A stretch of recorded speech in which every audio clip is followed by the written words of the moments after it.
Bilardo'ya dair her şeyi konuştuğumuz Night Cafe'ye hoş geldiniz. Bu videoda Murat Gökmen'le beraberiz. Merhaba Night Cafe. Ankara'da doğdum 1973 yılında. 19 yaşında bilardo ile tanıştım.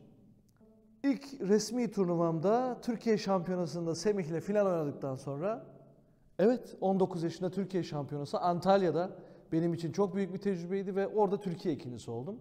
Antalya Cender Otel'de Türkiye ile hiç kimsenin daha görmediği bir adam. Geldim ve orada Türkiye finali oynamıştım Semih'le. 3-1 yenilmiştim. Semih 1.666 oynamıştı. Ben de 0.666 oynamıştım.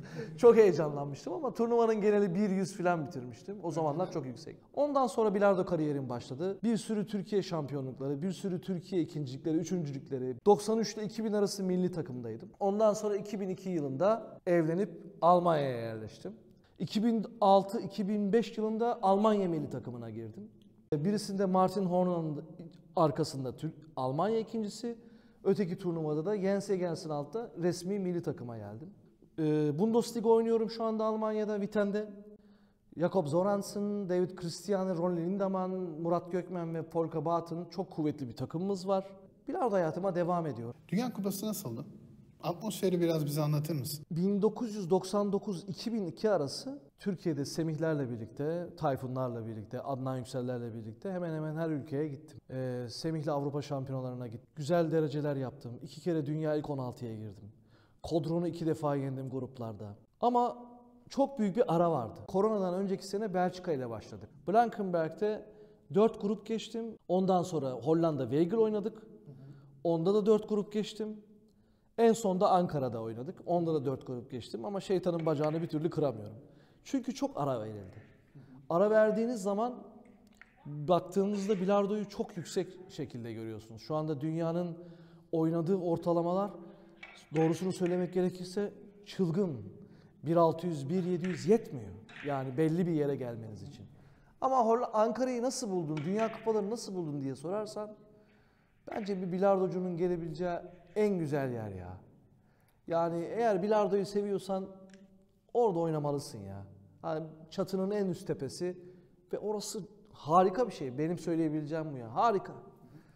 Sen 5 dakika içerisinde, değil mi? 5 dakika ısınma veya 10 dakika ısınma süresince masayı nasıl tanıyorsun? Neler yapıyorsun masada? Masanın sistemlerine bakıyoruz ilk önce. Genellikle eğer Diamond sisteminden bahsedersek şu anda bütün dünyanın kullandığı bir sistem.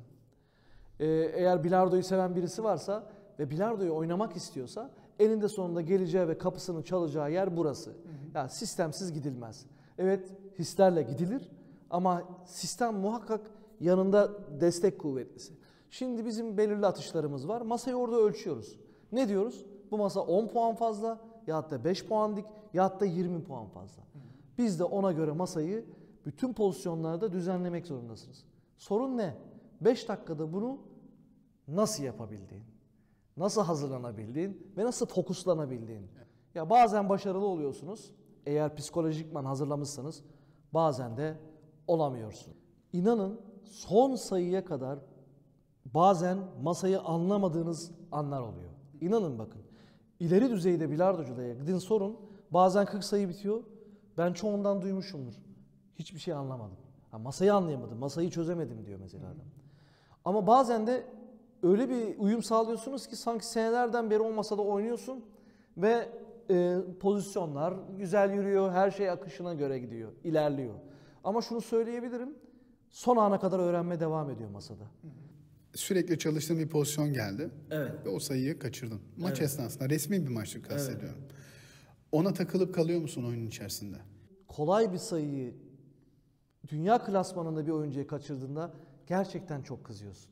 Ne yapmalısın? Takılmayıp hiçbir şey yokmuş gibi oyun yeniden başlıyor deyip kendinizi check etmeniz gerekiyor. Başka türlü şansınız yok. Senin şu ana kadar oynadığın, hafızandan silemediğin en unutulmaz maçın kime karşıydı ve nasıl bir oyundu? 95'te 19 yaşında Hilton'da annem babam orada ilk kez beni izliyordu. Ben 21 yaşındaydım, yani 22 yaşındaydım ve orada Kodron'u yenip dünya ilk 16'ya kaldım ya. Çünkü annem babam beni ilk kez izliyor ve ben orada dünya ilk 16'ya kalıyorum. Türk milli takımı, bayrak, yani çok etkilenmiştim. Tabii ki insanın çok unutmadığı yerler var ama benim en çok etkilendiğim İstanbul'da annemin babamın Kodron galibiyetiydi. O çok güzeldi ya. Ağlamıştım hüngür hüngür anneme sarılıp. Benim için çok güzeldi. Theory'nin ben Lotus markasını kullanıyorum. Çünkü çok hoşuma gidiyor. Tipi, rengi, dengesi. Şafta da Torpedo 10'la oynuyorum. Eiffel kesimle oynuyorum. Ben çok memnunum ıstaka'dan ya. Deride de şu anda milyon uçlarının medium'unu kullanıyorum. Ondan da çok verimliyim. Istakanın arkasını bazıları mesela 530-540 gram ister. Ama ben birazcık onda perfeksiyonistim. 520 oynuyorum ben. Istakanın şaftı 115 gram. Bu kişiden kişiye değişir. Ön tarafı hafif olmalı. Arka tarafı ağır olsun ki ön tarafla istediğiniz gibi oynayabilirsiniz. Bak deneyin. Arka taraf hafif, ön taraf ağır olsun. Verim alamazsınız. Ama arka taraf ağır olunca, ön taraf hafif olunca istediğiniz gibi onu yönetebilirsiniz. Diyelim ki 15 ıstakada 30 çekmiş rakibin. Sen talihsizlikler yaşamışsın ve onda kalmışsın. Orada neler hissediyorsun? Kendini nasıl motive ediyorsun? Tekrar masaya nasıl geliyorsun?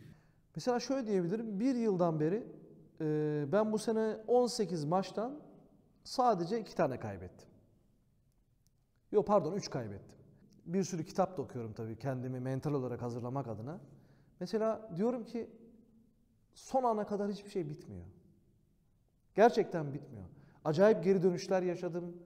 Geri dönüşleri yapan bilardocuları izledim. Gördüm anormal şeylerin olduğunu. Bir ıstakada 20 çekebiliyorsun. Ben burada 8 ıstakada 40, en az 5 tane maçım var. 5 ortalama yapıyor. Ama tamam oyunda oynayamıyorsunuz ama şunu diyorum artık. Demek ki sende bu var. Ve bu olabilir.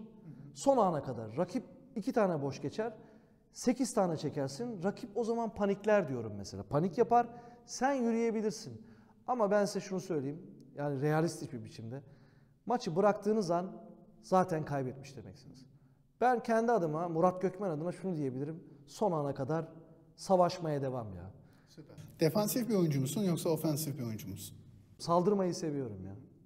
Öyle diyebilirim yani. Öteki türlü şey geliyor yani kendimi kötü hissediyorum ya. Yüksek oynamadan dünya klasman bir bilardocusu olamazsınız. Ben bunu görüyorum. Şu anda herkes yüksek oynuyor. Yani 20'ler, 30'lar, 15'ler, 17'ler. Nasıl oynayabilirsiniz defansı? Bir. Böyle oyun bitmez ya. 1'lerden, 1-2'lerden, 1-3'lerden 1-9'lara, 2'lere, 2.5'lara, 3'lere çıkan bu ortalamaların nedenini neye bağlıyorsun? Büyük abilerden bir tanesi. Dedi ki bana, eskiden dedi biz bilgiye ulaşmak için çok zorluk çekerdik. Yani ancak bir usta gelecek de izleyecek. Aa bu topa böyle mi vuruluyormuş ya?